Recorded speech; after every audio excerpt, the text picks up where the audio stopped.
and this was verbally promised and put in writing, was that NATO would not expand 1 inch to the east. Every time I solicit questions, people ask me about Dave Smith. Steve, do you like Dave Smith? Do you agree with Dave Smith? Have you heard of Dave Smith? I think you'd like most of his commentary. For those of you who don't know, Dave Smith is a comedian/libertarian political commentator. Given my politics, you'd think that I would agree with him on a lot. I honestly never looked into him though, because from what I saw, he mostly talks about topics that I'm not terribly interested in. That is, until he started talking about Russia's invasion of Ukraine. A lot of people sent me this clip, asking me to respond to it. Dave Smith breaks down the reasons Russia invaded Ukraine. This is from his most recent appearance on Joe Rogan's podcast.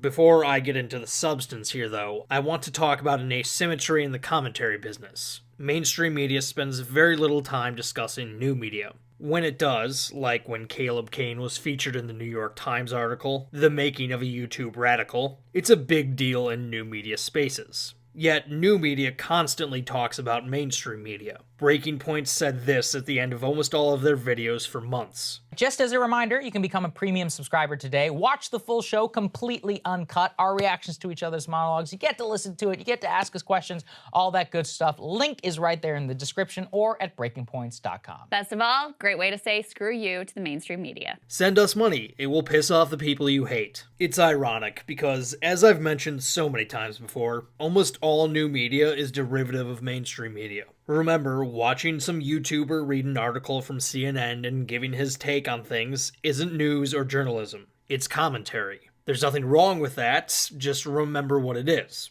And yes, that's true of this channel as well. The more consequential asymmetry is one of scrutiny. Mainstream media has lots and lots of critics, which is fine. New media personalities usually don't. At least most of their critics don't have an audience. I'm of course excluding comment sections in social media, which are fairly easy to ignore. Those who criticize other new media personalities are usually bottom feeders like me, and we're almost always accused of clout chasing, an accusation that definitely has some truth to it. That said, if some mainstream media outlet released an article or a news segment with a fraction of the misinformation and blatant falsehoods that Dave Smith spits out in this 14-minute clip, new media folks would be howling to the moon, and rightly so. I cannot possibly correct every stupid little thing he says here, as that would take hours. Taking this clip on will take more than one video. When Russia first invaded Ukraine, watching new media respond to it was a source of amusement for someone like me who is reasonably well read, at least for a layman, on the topic.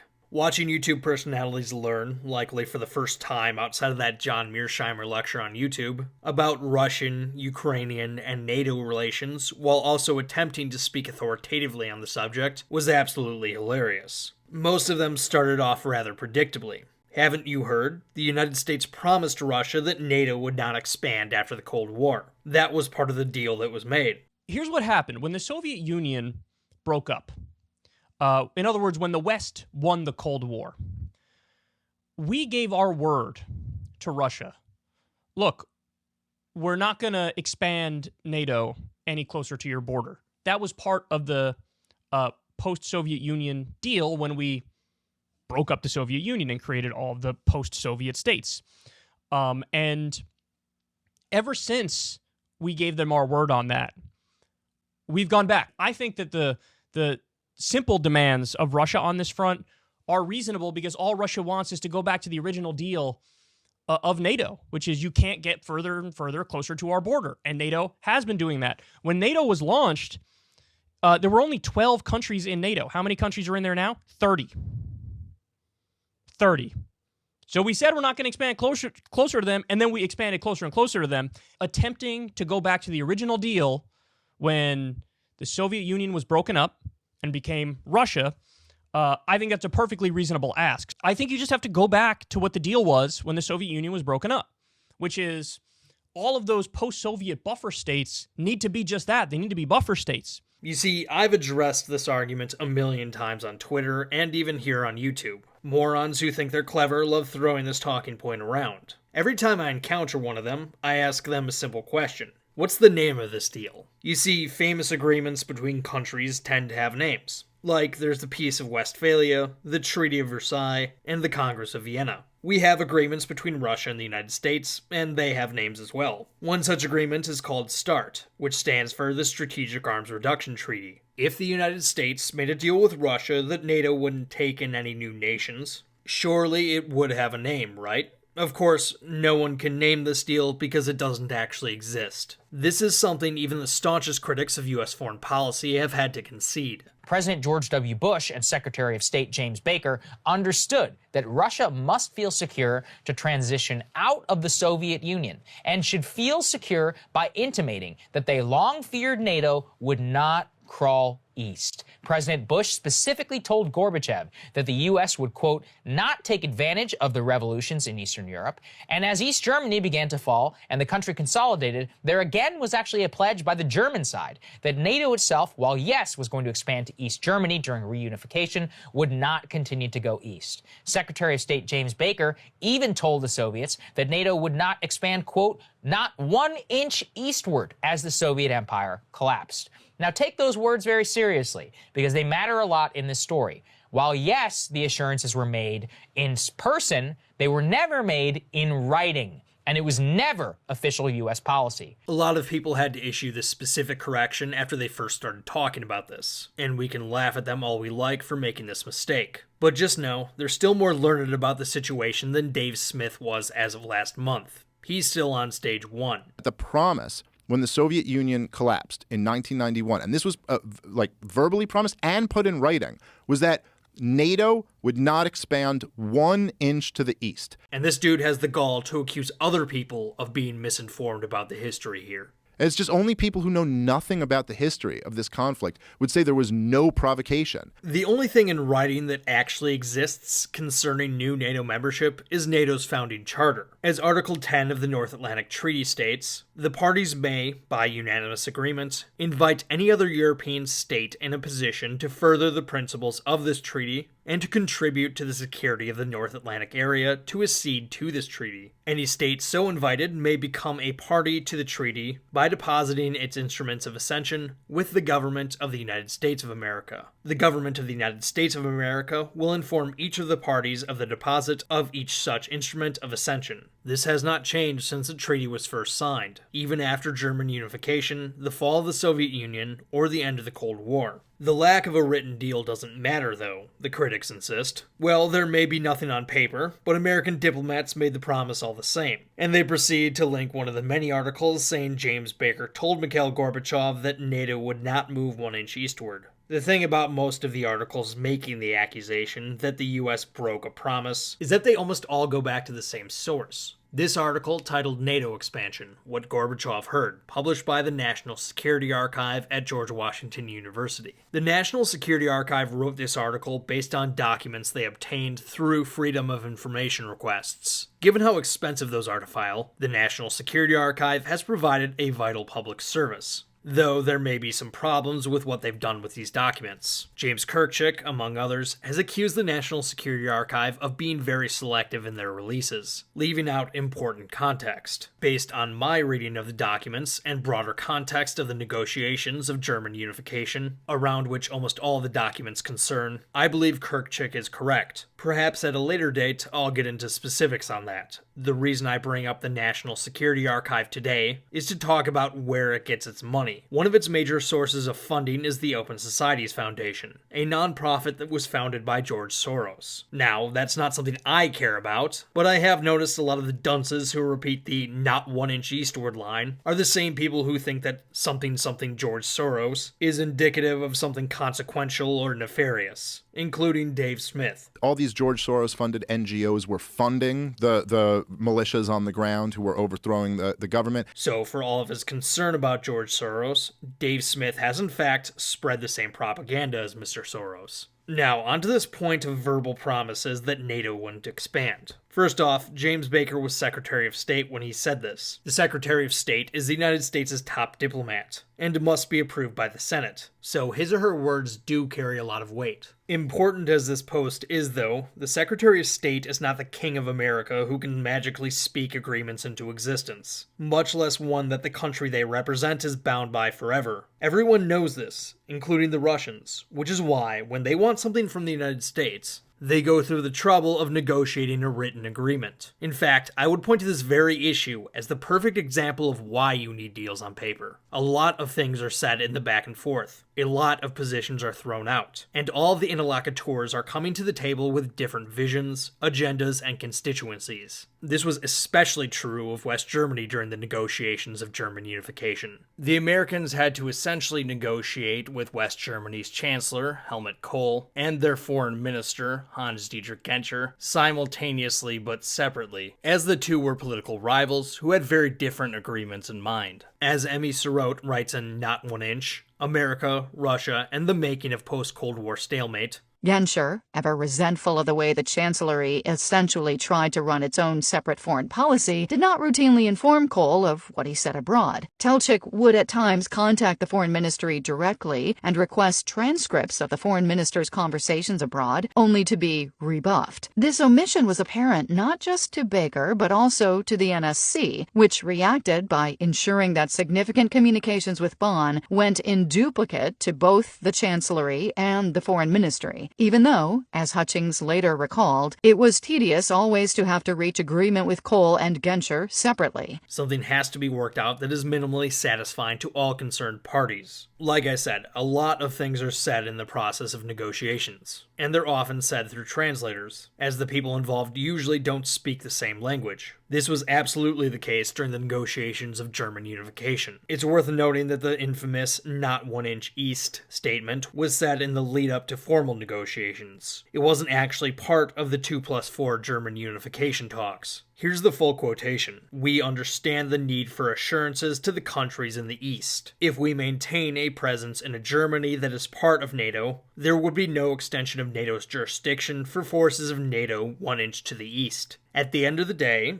if it is acceptable to everyone, we could have discussions in a 2+4 context that might achieve this kind of outcome. Maybe there is a better way to deal with the external consequences of German unification, and if there is, I am not aware of it. We don't have German agreement, but we have mentioned it to Hans-Dietrich Genscher, West Germany's vice-chancellor and foreign minister, and he said he wants to think about it. French Foreign Minister Dumas liked it, and now I have mentioned it to you. Who in their right mind thinks that's a promise? Baker is clearly talking about a conditional deal they could have, if they get everyone on board. And even then, there's plenty of ambiguity. It's far more ambiguous when you consider that there are two different records of this conversation. That's the quotation from the official Memorandum of Conversation released by the U.S. State Department. A Memorandum of Conversation is not a transcript, but a record of the conversation documented after the conversation took place. According to Wikipedia, all material statements and discussed items are quoted and described as accurately as possible, soon after discussion and filed for future reference. The day after the meeting, James Baker wrote a letter to West Germany's Chancellor Helmut Kohl, where Baker wrote out his proposal to Gorbachev as he remembered it. Baker wrote, "Would you prefer to see a unified Germany outside of NATO, independent and with no U.S. forces, or would you prefer a unified Germany to be tied to NATO, with assurances that NATO's jurisdiction would not shift 1 inch eastward from its present position?" This is not just conditional, it's a straight-up hypothetical, asking what Soviets would deem acceptable. It isn't at all a commitment or a deal, and again, this is exactly why you want a written agreement, so you have something to reference when one party to the agreement disputes something.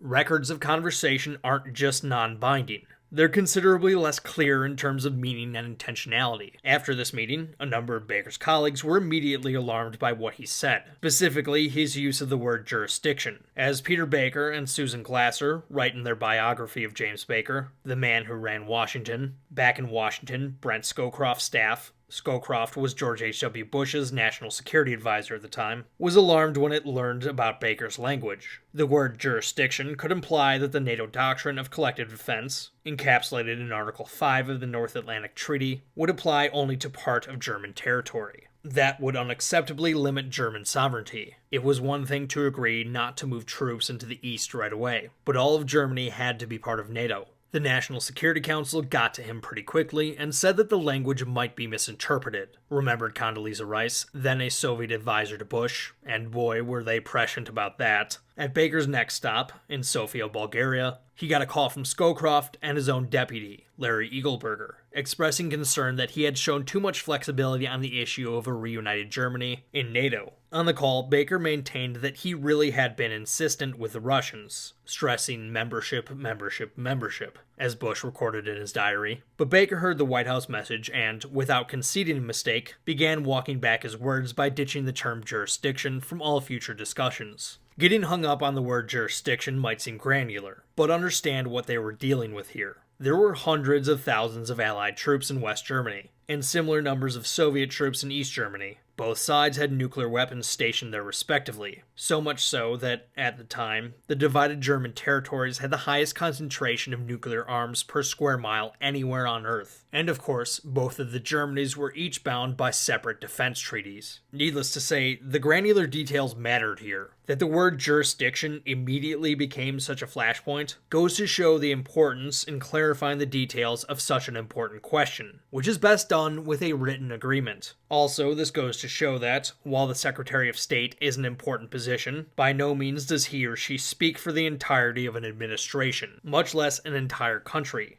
And there were multiple countries involved in these negotiations. And again, this was all in the early stages of negotiations of German unification. It wasn't even informal talks. The situation on the ground was moving faster than anyone anticipated. Just a few months prior, most of the important people surrounding these talks didn't think that German unification would happen for several years, if it happened at all. As negotiations proceeded, the Soviet Union would throw out its own proposals. As the Washington Post reported in June of 1990, the Soviet Union, after first suggesting German neutrality or non-alignment, has since demanded that the two Germanys remain members of their respective alliances after reunification, meaning the new unified Germany would simultaneously be members of NATO and the Warsaw Pact. More recently, it suggested that a reunified Germany follow the French model by belonging to NATO's political alliance without joining the integrated military command. Obviously, none of those proposals came to fruition either. Neither the Soviet Union nor the Warsaw Pact even exist anymore. Take note of when this article was written. This was 2 months before formal negotiations even started. The official 2+4 negotiations happened in September of 1990. James Baker's infamous not 1 inch statement was made in February of 1990. However you interpret that statement, as far as I'm concerned, it carries as much weight as the Soviet proposals made.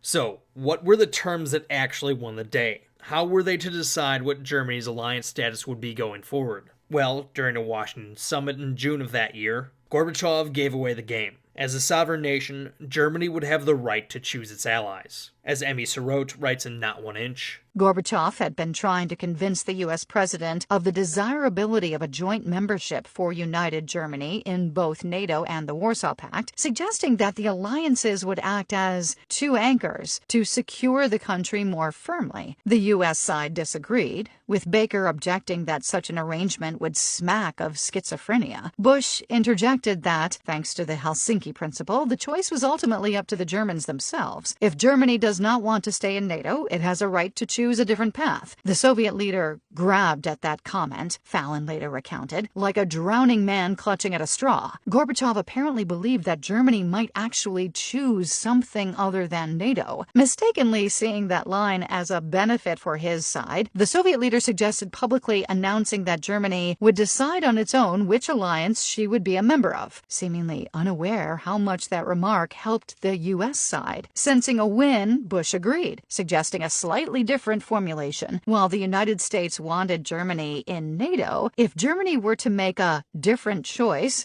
we would not contest it. We will respect it. Gorbachev unwisely agreed. So, let's say your standard is a politician's statements prior to formal negotiations constitutes a binding agreement for forever. Again, I think that's an absurd statement, and I would love another example of this being the way things work. But even if the critics of NATO expansion insist on going with it, they still lose. Gorbachev conceded that sovereignty would determine alliances above all else. He apparently thought this would help his interests, and potentially land a unified Germany in the Warsaw Pact. He was wrong. He gambled and he lost. At least, it was a loss for him personally and politically. I, for one, think the world is better for it. I believe it's better that the people of Europe are free to choose who their country allies with than it is for Russia to have veto power over what their smaller neighbors get to do. And make no mistake, if you blame NATO for Russia's invasion of Ukraine, you're essentially saying just that.